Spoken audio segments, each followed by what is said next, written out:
Hi friends, welcome to my channel story book by Aaradhya. మీ అమ్మని చూస్తుంటే నాకు అసహ్యం వేస్తుంది. ఎప్పుడూ దగ్గుతూ రోగిష్టిదానిలాగా కనబడుతోంది. ఆమె తిన్న కంచం, గ్లాసు, పక్కబట్టలు అన్నీ వేరుగా ఉండాలి. ఆమె ఓ మూల పడి ఉండక ఇల్లంతా తిరుగుతుంది. సేవలు చేయలేక చస్తున్నా. మీ అమ్మ రోగం మనకి మన పిల్లలకి అంటుకుంటుంది. మీ అమ్మ ఇంకా ఒక్క క్షణం కూడా ఇక్కడ ఉండకూడదు. ఏదైనా ఆశ్రమంలో చేర్పించండి అంది భార్య. మరి ఆ భర్త ఏం చేశాడో ఈరోజు మనం తెలుసుకుందాం. ఏదో పని ఉండి తాలూకా ఆఫీస్కి వెళ్ళాడు శేషగిరి. 10 ఏళ్ల తర్వాత అక్కడికి వెళ్ళడం మళ్ళీ ఇదే. అక్కడ రమణమూర్తి కనిపించాడు శేషగిరికి. చాలా కాలానికి కలుసుకున్న మిత్రులు ఇద్దరూ ఒకరినొకరు పలకరించుకున్నారు. పని పూర్తయ్యాక మిత్రుణ్ణి తన ఇంటికి తీసుకువెళ్ళాడు రమణమూర్తి. వాకిట్లోకి అడుగు పెడుతూనే ఇల్లంతా పరికించి చూశాడు శేషగిరి. ముందున్న రేకుల షెడ్డు మీద అంతా శంకుపూల తీగ బాగా ఒత్తుగా అల్లుకొని ఉంది. లోపలికి రాగానే 4 గదుల డాబా ఇల్లు. కబోర్డులు బిగించి చాలా బాగుంది. ఇల్లంతా మారిపోయినందుకు ఆశ్చర్యపోతూ, లాటరీ ఏమైనా తగిలిందా ఏమిటి? మంచి ఇల్లే కట్టావు అన్నాడు శేషగిరి. నువ్వు ఊహించింది నిజమే. అవన్నీ తర్వాత చెబుతానులే, రా లోపల కూర్చొని మాట్లాడుకుందాం అంటూ గదిలోకి తీసుకెళ్ళాడు. సరళ ఎవరు వచ్చారో చూడు, అలాగే 2 కప్పుల కాఫీ అన్నాడు. అలాగేనండి, వస్తున్నా అంటూ కాఫీ కప్పులతో వచ్చి అక్కడ శేషగిరిని చూసి ఆశ్చర్యపోతూ, అన్నయ్య గారు బాగున్నారా? ఇంతకాలానికి గుర్తొచ్చామా అని పలకరించింది. వాడికి మనం గుర్తు రాలేదు, నేనే గుర్తు పెట్టుకొని తీసుకొచ్చా అన్నాడు రమణమూర్తి. మంచి పని చేశారు. వదిన పిల్లలు ఎలా ఉన్నారు? వాళ్ళని కూడా తీసుకొస్తే బాగుండేది అంది. నేను ఆఫీసు పని మీద వచ్చానమ్మా, ఈసారి తప్పకుండా తీసుకొస్తానులే అన్నారు శేషగిరి. ఈ పూట వీడిక్కడే భోంచేస్తాడు. వంట అయిందా అన్నాడు రమణమూర్తి. వంట పూర్తయి చాలాసేపు అయ్యింది. పిల్లలు మీకోసమే ఎదురు చూస్తున్నారు అంది. అయితే ఇంకా ఆలస్యం ఎందుకు, వడ్డించు అన్నాడు. టేబుల్ మీద అన్నీ రెడీ చేసి మిత్రులు ఇద్దరిని భోజనానికి పిలిచింది సరళ. కంచంలో వడ్డించిన పదార్థాలు చూసి, ఏమిటి ఇవాళ, ఏమైనా స్పెషలా, ఇన్ని రకాలు చేశారు అంటూ బొబ్బట్లు తుంచి నోట్లో పెట్టుకున్నాడు శేషగిరి. మెత్తగా కరిగిపోయింది. ఇలాంటి బొబ్బట్లు తిని ఎంతకాలం అయిందో. ఎవరు చేశారో కానీ అచ్చం మా అమ్మ చేసినట్లే ఉంది.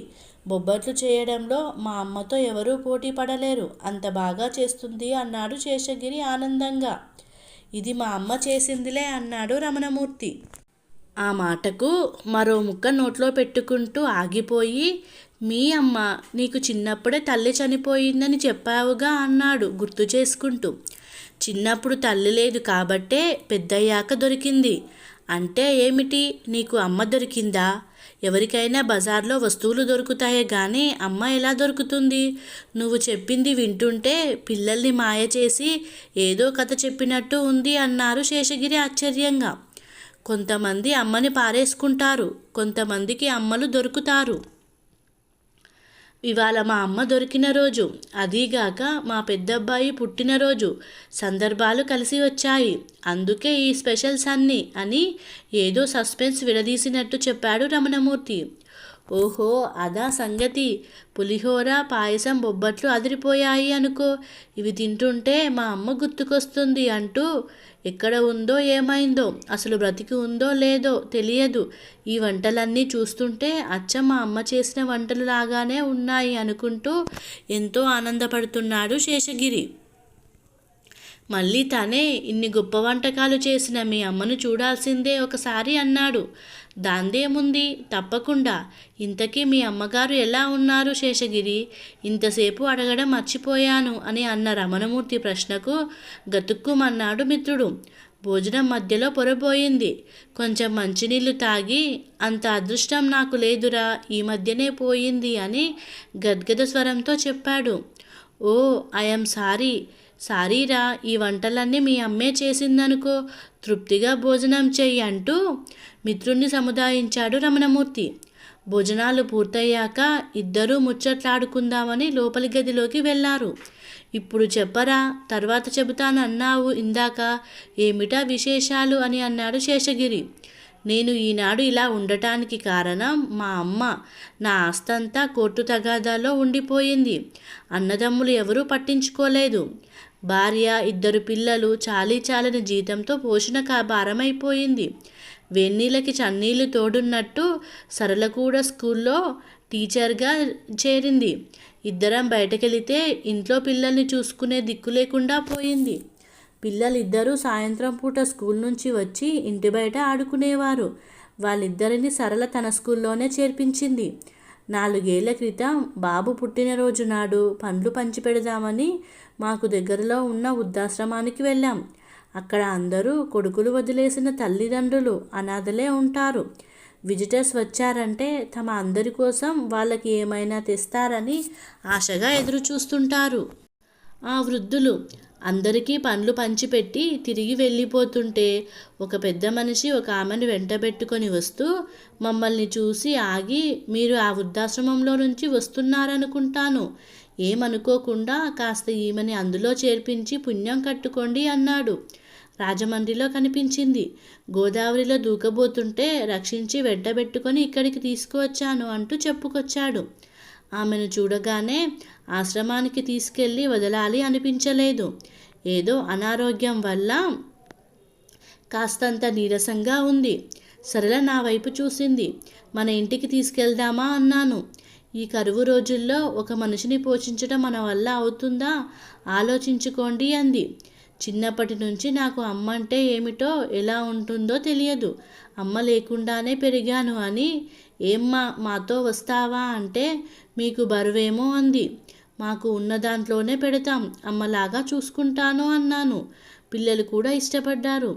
అలా మాతో పాటు ఇంటికి వచ్చింది. ఆ రోజు గోదావరిలో దూకబోతున్న మా అమ్మను ఆ పెద్ద మనిషి రక్షించి తీసుకొచ్చాడు కాబట్టి ఆవిడ బ్రతికి ఉంది. ఆమె తన వివరాలు ఏమీ చెప్పలేదు, మేము అడగనూ లేదు. ఆమె కొడుకు ఎంత దుర్మార్గుడు, వదిలించుకోవాలనుకున్నాడు. వాడు ఒక మనిషేనా, వాడికి పుట్టగతులు ఉండవు అని తనకు తల్లి దొరికిన వైనాన్ని వివరించి చెబుతూ ఆవేశపడ్డాడు రమణమూర్తి. అక్కడి పరిస్థితులు ఎలాంటివో ఏమిటో మనకేం తెలుసు అన్నాడు శేషగిరి బింకంగా. ఎలాంటి పరిస్థితులైనా కావచ్చు, ఎవడైనా కన్నతల్లిని వదిలించుకుంటాడా? తను పస్తులున్నా గాని నవమోసాలు మోసి జన్మనించిన కన్నతల్లికింత ముద్ద పెట్టాలి కదా. నిజంగా ఆ తల్లిని దూరం చేసుకున్నవాడు సర్వం పోగొట్టుకున్నట్లే. ఎందుకంటే ఆమె నా ఇంట్లో కాలు పెట్టగానే ఎప్పుడో కోర్టు తగాదాలో ఉన్న ఆస్తులు గెలుచుకున్నాం. నా వంతు డబ్బుతో ఇల్లు కట్టాను. ఉద్యోగంలో ప్రమోషన్ వచ్చింది. ఆమె అంటే పిల్లలకి ఎంతో ప్రాణం అని చెబుతూ మురిసిపోయాడు రమణమూర్తి. పోనీలేరా, అదృష్టానికైనా దురదృష్టానికైనా ఎవరో ఒకరు కారణమవుతారు. నిజంగా నువ్వు అదృష్టవంతుడివి. నీ మాటలు వింటుంటే మీ అమ్మని చూడాలని ఉందిరా, ఆ దేవతకు నమస్కరించాలని ఉంది అన్నాడు శేషగిరి. దానికేం భాగ్యం రా, చూద్దువుగా నీరా అంటూ కామాక్షమ్మ గదిలోకి తీసుకెళ్లాడు రమణమూర్తి. అత్తయ్య గారు ఇంతకుముందే గుడికి వెళ్ళారు. ఇవాళ ఏదో కళ్యాణం జరుగుతుందట. అదంతా పూర్తయ్యాక తీర్థప్రసాదాలు తీసుకున్నాక గాని రానన్నారు అని చెప్పింది సరళ. అయ్యో అంటూ నిరాశగా వెనుదిరిగిపోతూ మంచం పక్కనే స్టూల్ మీద ఉన్న భగవద్గీత పుస్తకం చూసి షాక్ అయిపోయాడు శేషగిరి. ఆ పుస్తకం చేతిలోకి తీసుకొని చూశాడు. తన తండ్రి మరణించిన తేదీ, ఆయన ఫోటో పుస్తకంలో ఉన్నాయి. ఈ పుస్తకం ఇక్కడికి ఎలా వచ్చింది అని వణుకుతున్న స్వరంతో అడిగాడు శేషగిరి. ఆ పుస్తకం ఎప్పుడూ అమ్మ దగ్గరే ఉంటుంది. ప్రతిరోజు స్నానం చేశాక రోజుకో శ్లోకం చదువుకోవటం అమ్మకి అలవాటు అన్నాడు రమణమూర్తి. శేషగిరి మనసులో భయ సందేహాలు మొదలయ్యాయి. తన తల్లి చనిపోయిందని అందరికీ చెబుతాడు కానీ ఆమె ఎలా పోయిందో ఏమైపోయిందో మాత్రం చెప్పడు. ఒకవేళ తన భార్య ఆశ్రమంలో చేర్పిస్తానని తీసుకెళ్ళి ఇంకెక్కడైనా వదిలేసిందా? లేకపోతే ఆశ్రమం వదిలి ఆత్మహత్య ప్రయత్నం చేస్తున్నప్పుడు ఆ పెద్ద మనిషి రక్షించి వీళ్లకు అప్పగించాడా? భోజనం చేస్తుంటే ఆ వంటకాలు వండిన నైపుణ్యం అమ్మ చేసినట్టుగానే అనిపించింది. కొంపదీసి ఇక్కడున్నది మా అమ్మేనేమో. అమ్మ వచ్చే వరకు ఉండాలి, కానీ అమ్మను చూడాలంటే ధైర్యం చాలటం లేదు. ఈమె తన తల్లి అని తెలిస్తే రమణమూర్తి ఎలా రియాక్ట్ అవుతాడో. తనని పశువు కన్నా హీనంగా చూస్తాడు. స్నేహితుడి దృష్టిలో నేను దుర్మార్గుడిని అయిపోతాను అన్న ఆలోచనతో సతమతమైపోతున్నాడు శేషగిరి. ఏమిటి ఆలోచిస్తున్నావు? అమ్మని చూడలేకపోయాను అనా? ఎలాగో వచ్చావుగా, సాయంత్రం వరకు ఉండి అమ్మని చూసి వెళ్ళు అన్నాడు రమణమూర్తి. లేదు, నాకు చాలా అర్జెంటు పనుంది, లేకపోతే ఉండేవాడిని. మీ అమ్మ నీ దగ్గరే ఉంటుందిగా, మళ్ళీ వచ్చినప్పుడు తప్పకుండా చూస్తానులే అన్నాడు శేషగిరి. ఆ భగవద్గీత పుస్తకం కలిగించిన కలవరపాటు శేషగిరిని అక్కడ ఒక్క క్షణం కూడా నిలవనీయకుండా చేసింది. వస్తానురా, సారీ, ఏమీ అనుకోకు అంటూ కంగారుగా బయటపడ్డాడు. ఆ ఆలోచనతోనే ఇంటికి చేరుకున్నాడు శేషగిరి. భార్య ఊరు వెళ్తున్నట్లు ఫోన్ చేసి చెప్పింది. పిల్లల్ని కూడా తీసుకువెళ్ళింది. ఒంటరితనం, నిశ్శబ్దంతో మనసు బరువెక్కిపోయింది శేషగిరికి. ఒక చోట నిలబడలేక కూర్చోలేక పచార్లు చేస్తున్నాడు. ఇన్నాళ్ళకి కన్నతల్లి ఆచూకీ తెలిసింది. తల్లి బ్రతికే ఉందన్న నిజం తెలిసాక తనకు సంతోషమా, లేక తనకు అక్కర్లేదని వదిలించుకున్న తల్లిని మరొకరి తల్లిగా చూసి సహించలేని అసూయనా? ఇన్నాళ్ళు ఆశ్రమంలోనే ఉండి ఉంటుందనుకున్నాడు. ఒకవేళ లేకపోతే? ఆ తర్వాత ఊహించడం కష్టంగా అనిపించింది. కొడుకైనా కూతురైనా ఆమెకు తను ఒక్కడే. శేషగిరి ఆత్మ దహించుకుపోతుంది. అంతరాత్మ అతనిని నిలదీసి ప్రశ్నిస్తోంది. నిన్ను నీ పిల్లలు ఇలాగే చేస్తే ఎలా ఉంటుంది అని. తను భరించగలడా? బ్రతకగలడా? అందరు కొడుకులు తనలాగానే ఇలానే చేస్తారా? చెయ్యరు. ఎందుకంటే వాళ్ళు మానవత్వం ఉన్నవాళ్ళు. తను మాత్రం అజ్ఞానంలో పడి కొట్టుకుపోతున్నాడు. భార్య మాటలకు తలవంచిన విధేయుడు. నిజం తెలిస్తే సమాజం తనని చీదరించుకుంటుంది, అసహ్యించుకుంటుంది. భార్య ఊరెళ్ళింది, కనీసం మంచినీళ్ళు ఇచ్చే దిక్కులేదు. అమ్మ ఉంటే అదొక ఆనందం. తిన్నావా లేదా అని అమ్మ కడుపు తడిమి చూస్తుంది, భార్య జేబు చూస్తుంది అని పెద్దలు అనుభవం గడించి చెప్పారు. చిన్నప్పటి శ్రావణ్ కుమార్ కథ గుర్తొచ్చింది శేషగిరికి. తల్లిదండ్రుల్ని గంపల్లో కూర్చోబెట్టుకొని కావడిలో మోస్తూ పుణ్యక్షేత్రాలు అన్నీ తిరిగాడు. భార్యని పిల్లల్ని వెంటనే రమ్మని ఫోన్ చేశాడు శేషగిరి. ఎప్పుడూ లేనిది వెంటనే ఎందుకు రమ్మంటున్నారు? ఒకవేళ ఆరోగ్యం బాగాలేదేమో అని పిల్లల్ని తీసుకొని తిరిగి ఇంటికి వచ్చింది భార్య రాగిని. 2 రోజుల్లోనే దిగాలు పడ్డాడు శేషగిరి. లంకనాలు చేసిన మనిషిలా ఉన్నాడు. ఏమైందండి, ఎందుకలా ఉన్నారు? నేను ఊరు వెళ్ళిన రోజు కూడా బాగానే ఉన్నారుగా అని అడిగింది భార్య. నిన్నటికి ఈ రోజుకి తేడా ఉన్నట్లే, నిన్న చూసిన దానికి ఇవాళ చూసిన దానికి తేడా ఉంటుందిగా అన్నాడు. ఏమిటో కొత్తగా మాట్లాడుతున్నారు అంది రాగిని. కొత్త విషయాలు తెలిస్తే మాటలు కూడా కొత్తగానే ఉంటాయి అన్నాడు. భర్తలో ఏదో మార్పు గమనించింది రాగిని. మా అమ్మని ఏ ఆశ్రమంలో చేర్పించావు? ఇప్పటికైనా నిజం చెప్పు అని గద్దించాడు శేషగిరి. ఇందులో అబద్ధమేముంది? నిజమే చెప్పాను. రాజమండ్రి ఆశ్రమంలో చేర్పించానని చెప్పానుగా అంది. కాదు, నువ్వు నా దగ్గర ఏదో దాస్తున్నావు. నువ్వు అసలు ఆశ్రమానికే తీసుకెళ్ళలేదు. ఆశ్రమంలో చేర్పిస్తే అక్కడుండక ఏమైపోతుంది అన్నాడు. 4 ఏళ్ల తర్వాత మీ అమ్మ గుర్తొచ్చిందా? ఏమో, ఎక్కడుందో నాకేం తెలుసు అంది. చేసిందంతా నువ్వే, నీకే తెలుసు. నువ్వు నిజం చెప్పకపోతే ఏం జరుగుతుందో నాకే తెలీదు అన్నాడు శేషగిరి. ఏంటి, బెదిరిస్తున్నావా? మీ అమ్మ కోసం నన్ను నిలదీస్తారా అంది. నిలదీయడం కాదు, భార్యవని కూడా చూడను, చంపి పాతర వేస్తాను అన్నాడు. తర్వాత మీరు సుఖంగా ఉంటారనుకుంటున్నారా అని అంటే, ఇంకా సుఖం ఎక్కడ? ఇంతకాలం నరకం సృష్టించావు. ఇంతకీ అమ్మ ఎక్కడ ఉందో వెతకాలి. ఎక్కడుందో, ఏమైపోయిందో అమ్మ దొరికే వరకు వెతుకుతూనే ఉంటా అంటూ కట్టలు తెంచుకున్న ఆగ్రహంతో కారు తీసుకొని బయలుదేరాడు శేషగిరి. కనిపించిన ఆశ్రమానికల్లా ఫోటో చూపించి అడుగుతున్నాడు. అటువంటి వాళ్ళు ఇక్కడ ఎవరూ లేరని చెప్పారు.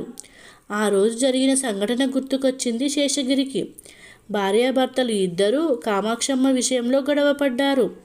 ఆ మధ్య ఎందుకో బాగా దగ్గు వచ్చింది కామాక్షమ్మకి. మందులు వాడినా తగ్గలేదు. టీబీ వచ్చిందని సృష్టించింది రాగిని. ఆమె ఇంట్లో ఉండటానికి వీల్లేదు. ఏదైనా ఆశ్రమంలో చేర్పించండి, లేకపోతే వ్యాధి మనకు మన పిల్లలకు కూడా అంటుకుంటుందని గొడవ చేసింది రాగిని. మందులు వాడితే నయమైపోతుందని డాక్టర్ చెప్పారు కదా, ఇంకా భయం దేనికి? ఈ రోజుల్లో ఎలాంటి జబ్బులకైనా మంచి మందులున్నాయి అన్నాడు శేషగిరి. అది మీ అపోహ. ఆ జబ్బు మళ్ళీ తిరగబెడుతూనే ఉంటుంది అంది రాగిణి. అంటే ఏమంటావిప్పుడు? అమ్మ దృష్టిలో, సమాజం దృష్టిలో నన్ను చెడ్డవాడిగా చేస్తావా అన్నాడు శేషగిరి. మరేం పర్వాలేదు. మీ అమ్మని చూస్తుంటే నాకు అసహ్యం వేస్తుంది. ఎప్పుడూ దగ్గుతూ రోగిష్టిదానిలాగా కనబడుతోంది. ఆమె తిన్న కంచం, గ్లాసు, పక్కబట్టలు అన్నీ వేరుగా ఉండాలి. ఓ మూల పడి ఉండక ఇల్లంతా తిరుగుతుంది. సేవలు చేయలేక చస్తున్నా. నేను కూడా ఉద్యోగంలో చేరితే ఆమెను ఎవరు చూస్తారు? ఎక్కడో ఆశ్రమం ఉందట, అక్కడ చేర్పిద్దామంది. మా అమ్మకి నేనే సేవలు చేస్తాలే, ఎక్కడికి పంపించవద్దు. తల్లిని వెళ్ళగొట్టాడు అన్న చెడ్డ పేరు వస్తుంది అన్నాడు శేషగిరి. మీకు మీ అమ్మ కావాలో నేను కావాలో నిర్ణయించుకోండి. మీ అమ్మ ఇంట్లో ఉంటే నేను ఇక్కడ ఒక్క క్షణం కూడా ఉండను. నిర్ణయం మీదే అని ఆజ్ఞాపించింది రాగిణి. వాలిపోయే పొద్దులాంటిది అమ్మ. ఈ వయసులో ఆమెకు పలకరింపు కావాలి. వయసు పెరిగే కొద్దీ తరిగిపోయే ఆయువు. మలిసంధ్యలో ఒంటరిగా వదిలేసి వాళ్ళ త్యాగాన్ని గుర్తించకుండా వట్టిపోయిన గోవుని వ్యధశాలకు తరలించినట్టు సంస్కారహీనంగా ప్రవర్తించడం మానవత్వం అనిపించుకోదు. మరోసారి ఆలోచించు అన్నాడు తను. రాగిణికి భర్త మాటలు చెవికెక్కలేదు. తల్లి కోసం ఖర్చు చేసే డబ్బు పిల్లల చదువులకు పనికొస్తుందని హితబోధ చేసింది. ఆ రాత్రి కామాక్షమ్మకు నిద్ర పట్టలేదు. తన మూలంగా కొడుకు కాపురం కూలిపోయేట్టుంది. వాళ్ళిద్దరినీ విడదీసిన పాపం తనకెందుకు? వాళ్ళ మాటలన్నీ విన్నాక ఇంకా ఎందుకు బ్రతికుండడం అనుకుంది. చీకటితోనే లేచి వడివడిగా రోడ్డు బాట పట్టింది. ఆమెకు తెలియకుండానే అడుగులు రైల్వే స్టేషన్ వైపు నడిచాయి. రాజమండ్రి రైలు సిద్ధంగా ఉంది. టికెట్ లేకుండా ప్రయాణం చేయటం నేరం. కానీ తప్పలేదు కామాక్షమ్మకు. ఆ రోజు టీసీ రాకపోవడం ఆమె అదృష్టం. రైలు దిగి గోదావరి వైపు అడుగేసింది. తనను బలవంతంగా బయటకు లాగి ప్రాణాలు కాపాడారు ఎవరో.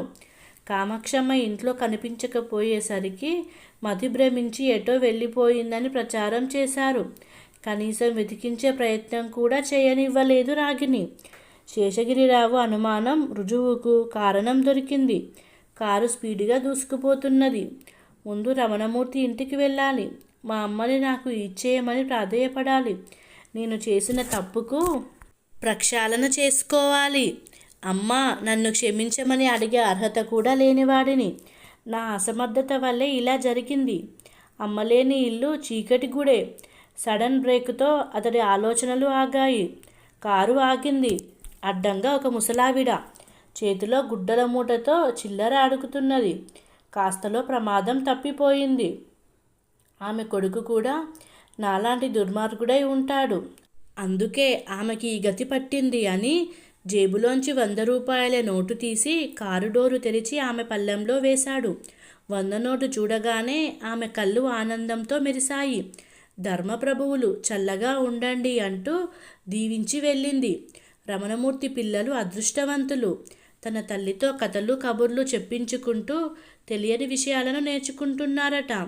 ఆమె ఇంటికి వచ్చినప్పటి నుంచి అదృష్టం కలిసొచ్చిందన్నాడు. ఉన్న అదృష్టం పోగొట్టుకొని తను విలవిలలాడుతున్నాడు. తన పిల్లలు చెప్పిన మాట వినరు. అడిగినంత డబ్బు ఇవ్వాలి. ఖర్చులకు అంతులేదు. అల్లరి చిల్లర తిరుగుళ్ళు. ఇంట్లో క్రమశిక్షణ అసలే లేదు. రాగిణి సంగతి చెప్పక్కర్లేదు. భార్యకు అత్తగారంటే అసలే పడదు. ఆమె తన తల్లిదండ్రులని గౌరవించుకున్నట్టు తన తల్లిని గౌరవించదు. ఈ విభేదాలు, మనస్పర్ధలే మనుషుల్ని దూరం చేస్తున్నాయి. మునుపటి తరం వారే మనిషి జీవితాలకు, మానవ సంబంధాలకు సిసలైన సంపదలు. అలాంటి వృద్ధులు నిరాదరణకు గురి కావడం ఎంతో దురదృష్టకరం. ఇలా ఆలోచనలు పరిపరి విధాలా పోతున్నాయి. అమ్మ కోసం ఏడ్చే పాపాయిలా ఎప్పుడెప్పుడు అమ్మని చూస్తానా, ఇంటికి తీసుకొస్తానా అని శేషగిరి మనసు ఉరకలేస్తుంటే ఆలస్యాన్ని భరించలేని ఉత్కంఠ. చెట్లు చేమలు పంట పొలాలను దాటుకుంటూ అతని కారు ఊర్లోకి ప్రవేశించింది. ఎందుకో ఎడమ కన్ను అదిరింది. ఇంటివైపు చూడగానే కనిపించిన దృశ్యం చూసి మనసు ఏదో కీడు శంకించింది.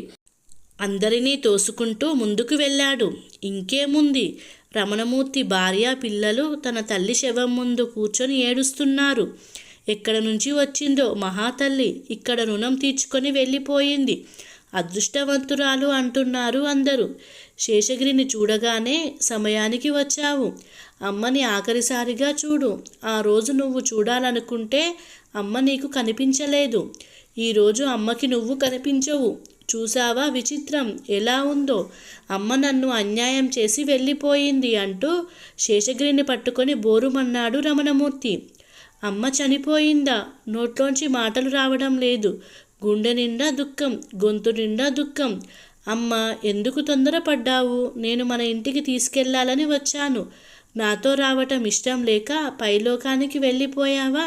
ఈ దుర్మార్గుణ్ణి క్షమించలేవా అని మనసులో అనుకుంటూ తలబాదుకున్నాడు శేషగిరి. ఊరుకోరా, అమ్మతో అనుబంధం ఎంతవరకు ప్రాప్తమో అంతవరకే. అమ్మంటే ఏమిటో తెలియని నాకు ప్రేమను పంచింది. ఇంతలోనే ఆ విధికి కన్ను కుట్టింది. అమ్మని కాశీకి తీసుకువెళ్ళాలని ట్రైన్ టికెట్ కూడా బుక్ చేయించాను. ఇంతలో ఈ ఘోరం జరిగిపోయింది. కాలం మమ్మల్ని కలిపినట్టే కలిపి విడదీసింది. అమ్మలేని ఇల్లు బోసిపోయినట్లుగా ఈ లోకం కూడా చీకటిగా ఉంది అన్నాడు రమణమూర్తి. ఆఖరి పయనానికి అంత్యక్రియలు ఏర్పాటు చేశారు. ఎలాగైనా అమ్మని ఇంటికి తీసుకువెళ్ళాలని వస్తే కాటికి మోసే పరిస్థితి వచ్చింది అని మీ అమ్మని మోసే అదృష్టం నాకు ఇవ్వరా, కాదనకు అంటూ రమణమూర్తి చేతులు పట్టుకున్నాడు శేషగిరి. అమ్మ అందరికీ అమ్మే. ఆమెను కడసారి సాగనంపే అదృష్టం మన ఇద్దరికీ దక్కింది అన్నాడు రమణమూర్తి. ఇదిగో డబ్బు, కావలసినవన్నీ ఏర్పాటు చెయ్యి అంటూ శేషగిరి జేబులోంచి 50,000 తీసి ఇచ్చాడు. వద్దురా, అమ్మకి నా డబ్బే ఖర్చు పెడతాను. అమ్మ రుణం నేనే తీర్చుకోవాలి అన్నాడు రమణమూర్తి. అమ్మ నా దగ్గర ఉంటే నేనే రుణం తీర్చుకోవాలి. నీకు దొరికింది కాబట్టి నువ్వు అదృష్టవంతుడివి. నాకు ఆ అదృష్టం కావాలి. ఇద్దరం కలిసే చేద్దామని ఘనంగా వీడ్కోలు పలికి మహాప్రస్థానానికి మోసుకెళ్లారు. కన్నతల్లి శవాన్ని భుజానికి ఎత్తుకున్నాడు శేషగిరి. చితిమంటల చిటపటల్లో కాలిపోయింది అమ్మ దేహం. పంచుకున్న మమకారం ఒకరిది, తెంచుకున్న బంధం మరొకరిది. ఈ లోకమే విడిచి వెళ్ళిపోయినందుకు తీరని రుణం తీర్చుకున్నారు ఇద్దరు. అమ్మలేని జన్మ ఎందుకు అంటూ వృద్ధాశ్రమం వైపు కారు పోనిచ్చాడు శేషగిరి.